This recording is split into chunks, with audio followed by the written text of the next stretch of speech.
Good morning from the San Domingo Placers. I'm about maybe 5 miles from my house, maybe a little farther. And today, I just wanted to get out. Feeling cramped at home, so I'm just gonna get out and I'm gonna rake on a hillside over here a little bit. And yeah, I found gold on there before, so what the heck. So I'm gonna do a little raking and move some of the hot rocks and stuff that BLFs tend to have a bit of trouble with. And we're gonna see if we can't snag a little piece of gold or two and go home. I've found gold here before, so I know it's there. And there's an awful lot of hot rocks, but there's also an awful lot of BBs.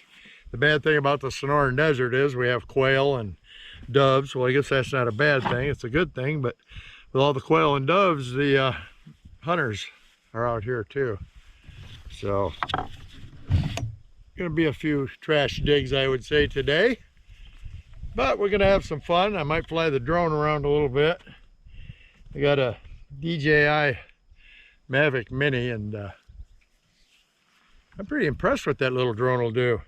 Like I said in another video, I got a cheaper drone first, and that didn't work out so well.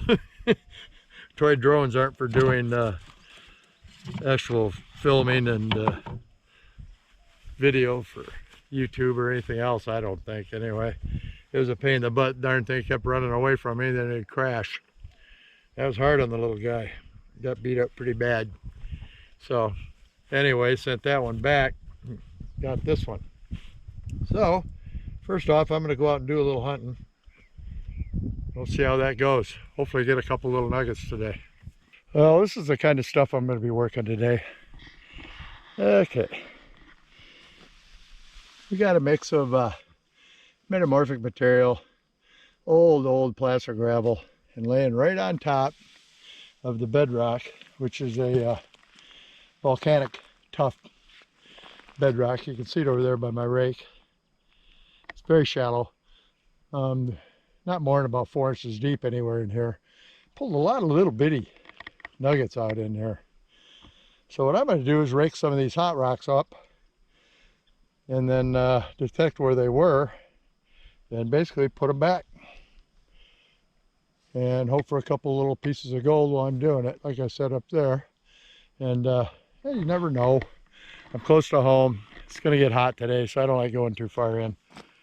I was just kind of bored, so came out what we call crumb chasing. But I'll take the crumbs. They add up like anything else.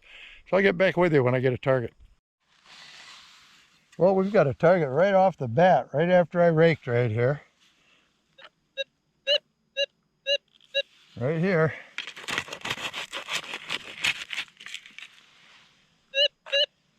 It's down a little bit. Like I said, we're right on the bedrock here, so anything laying here is just caught in the cracks in the bedrock. Got it. Okay. Better get this ring off my finger, or I'm gonna be hearing that and nothing else. Okay. Like I said, there's a lot of BBs up here too, so.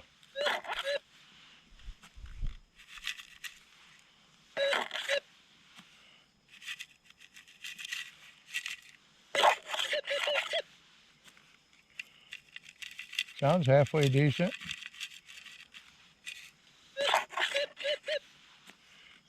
Of course, the BBs sound halfway decent too.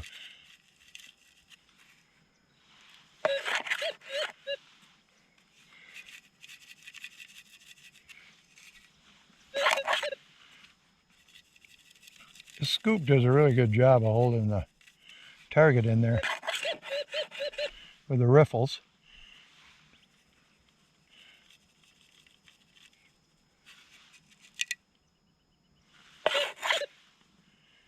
Okay, I could hear something in there heavy when I flipped it back.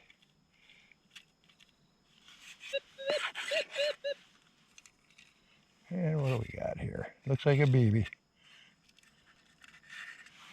Yep. First target, a stinking BB. Yeah, I'll probably dig a lot of those for today's over with. There's going to be some shadows for us to deal with here with the sun just coming up. I got a couple targets right here, and I already know one's just a hot rock or a cold rock because it's negative, but hear all that noise? Okay, I think one of them's this guy right here. No. This one. Okay.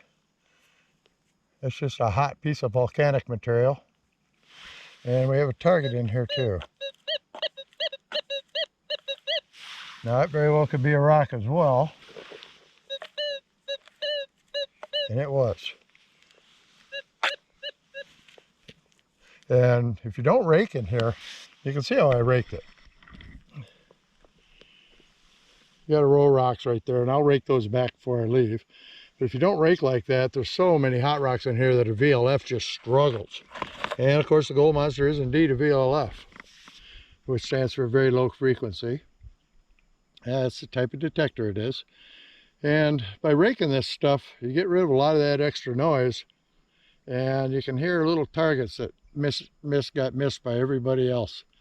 So we're going to continue at it for a little while till it gets hot and see if we can't take home a couple little pieces of gold.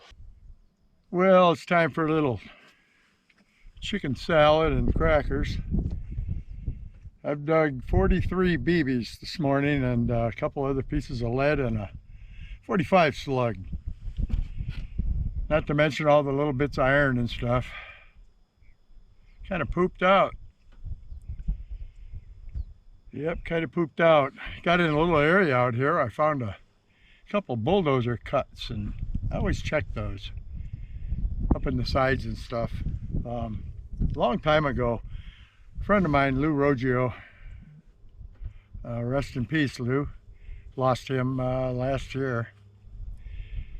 But we used to hunt at Lake Havasu area quite a bit. They have a club over there called the Havasu City Gold Seekers.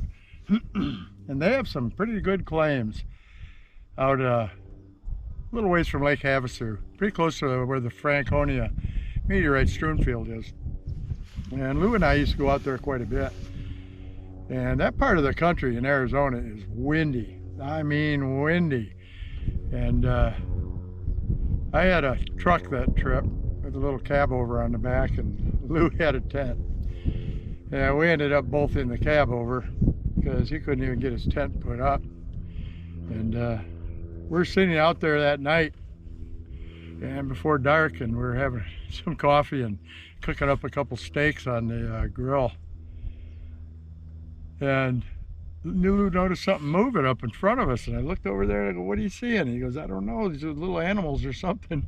I looked up there and I'm looking, and we see it move again. It was little bits of pea gravel. The wind was blowing so hard, it was actually blowing the pea gravel across the flat surface of the ground up there. Well, we got us a couple pieces of nice round pea gravel and smoothed off a little area, and we had pea gravel races that evening before bed. And it was a rough evening sleeping. It was so windy. We got up the next morning, it was the same thing, just whipping. The wind was whipping, and it was hard to hunt. You couldn't hear through your headphones because the wind was blowing so hard. We were both using Gold Bug 2s back then, and Lou saw some bulldozer cuts over on the opposite hill, and we got up on the hill and started looking around. There were several of them. And the guy, when we joined the club, actually Larry Salih, I believe, started that club or was heavily involved in it. But anyway, he was a big time nugget hunter too. But anyway, Lou says, "Well, I'm going to go over there and hunt some of these bulldozer cuts that's out of the wind." I thought, that's a pretty good idea. So we walked over to the first bulldozer cut. That's a little ways away. And Lou walked in that thing, and it swung 3 times up on the wall. 1, 2, 3, and it's just a screaming signal. And he looks over, he goes to get out his pick, and he goes, "Hey, come here." I says, "What?" He goes, "You got to see this." So I walk over there, and I could see a piece of gold about big around the end of my thumb sticking right out of the side of that bulldozer cut. I said, you got to be kidding me. I said, go over it with your coil. And it just screamed, and I'm thinking, oh, good Lord, it's going to be a big long piece or something, but it was good size. And he carefully dug it out of there. And this piece of gold, my friends, looked like the planter's peanut guy without the arms and legs. And it had a purplish blue quartz stuck to it. Absolutely beautiful piece. And it weighed just over a ½ ounce. Well, you know, I started hunting those cuts pretty hard too. We hit the bulldozer cuts that weekend. We were there for 2 days. I think we ended up with about 30 nuggets between us. Nothing as big as his, but a lot of small ones, and you know, a gram and under a gram. Couple that were 2 or 3 grams. But it was a lot of fun, and they're all in the cuts. And what the cuts were from is the old timers were looking for pay streaks from the old river channels and stuff up there, and they would push right through these. They were little hills basically. The whole area is just rolling little hills. Fingers that come down off the mountain, and the flow had changed. It's dissected pediment, so the flow had changed several times, so you get into a streak and you can get some good gold out of them. So these guys were cutting trenches looking for those streaks, and every now and then they'd hit one, and you could see where they just really dry washed the material. But boy, we did good in those trenches, and that place was actually used by General Patton back during World War II, before D-Day. And you used to be out there that you would dig 50 caliber bullets all day long, pieces of the bandoliers, even pieces of bandolier sometimes that long, with fully live shells in them. And that's probably because it jammed or something, and they knocked the jam loose in the plane and or on the tank. They both did tank training and aircraft training there. And man, there was a lot of that stuff up there. And this is, I'm talking like, we're close to 30 years ago. Now, after all the years of detecting, you go in there and it's really hard even to get a 50 caliber slug. I kid you not. There's still some over by Franconia you get every now and then, but that's a neat area because you can find both meteorites and gold. And I really enjoy hunting over there. And I was contemplating re-upping with that club since the Gold Monster came out, because it's so good at finding small stuff other machines have passed over. And there's another story over there. There was a mine lab dealer, I won't mention any names, and he had a customer with him, and the customer just bought a SD 2100. No, Scott, he had the 2100, and he had sold a gold bug to this guy. But anyway, we're sitting there in our trucks and we're all putting on our stuff and getting ready to go hunt.